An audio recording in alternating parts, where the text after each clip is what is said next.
ഇതാ ഒരു ദൃശ്യം. ഒരാൾ നടന്നു പോകുന്നു പത്തനംതിട്ട ആറന്മുള മാലക്കരയിലൂടെ.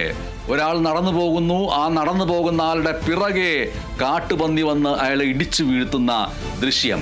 പത്തനംതിട്ട ആറന്മുള മാലക്കരയിൽ കാട്ടുപന്നിയുടെ ആക്രമണമാണ്. വയോധികനെ കാട്ടുപന്നി ഇടിച്ചിടുന്ന രംഗങ്ങളാണ് ഇപ്പോൾ നമ്മൾ കണ്ടുകൊണ്ടിരിക്കുന്നത്. അയാൾ നടന്നു പോകുന്നു, മുണ്ട് മടക്കി കുത്തി നടന്നു പോകുന്നു, ഒന്നും അറിയുന്നില്ല. പിറകെ അതിവേഗത്തിൽ വരുന്ന കാട്ടുപന്നി, ആ കാട്ടുപന്നി ആ വ്യക്തിയെ ഇടിച്ചിടുകയാണ്. റോഡിലൂടെ നടന്നു പോകുമ്പോൾ പിന്നിൽ നിന്ന് ഇടിക്കുകയായിരുന്നു. സംഭവത്തിന്റെ CCTV ദൃശ്യങ്ങൾ പുറത്തു വന്നതാണ് ഇപ്പോൾ കേരള വിഷൻ ന്യൂസിലൂടെ പ്രേക്ഷകർ കണ്ടുകൊണ്ടിരിക്കുന്നത്. ഈ വ്യക്തിക്ക് പരിക്കേറ്റിരിക്കുന്നു, ആശുപത്രിയിൽ പ്രവേശിപ്പിച്ചിരിക്കുകയാണ്. തൊട്ടപ്പുറത്ത് ഒഴിഞ്ഞ പച്ചപ്പ് നിറഞ്ഞ പ്രദേശത്ത് മേഞ്ഞുകൊണ്ടിരിക്കുന്ന ആട്ടിൻകൂട്ടങ്ങൾ അത് കണ്ട് പെട്ടെന്ന് ഭയന്ന് ഓടുന്നതും കാണാൻ കഴിയും. ആ നടന്നു പോകുന്ന വ്യക്തിയെ കാട്ടുപന്നി ആക്രമിച്ചിരിക്കുകയാണ്. കാട്ടുപന്നിയുടെ ആക്രമണത്തിൽ പെട്ടെന്ന് നിലത്തേക്ക് വീണു പോവുകയാണ് ആ വ്യക്തി ചെയ്യുന്നത്.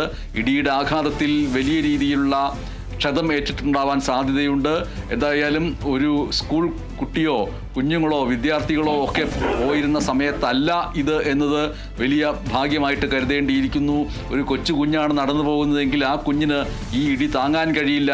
വലിയ ഒരു അപകടം അതാണ് ഇവിടെ സംഭവിച്ചിരിക്കുന്നത്. പത്തനംതിട്ട ആറന്മുള മാലക്കരയിൽ കാട്ടുപന്നിയുടെ ആക്രമണം ഉണ്ടായിരിക്കുന്നു.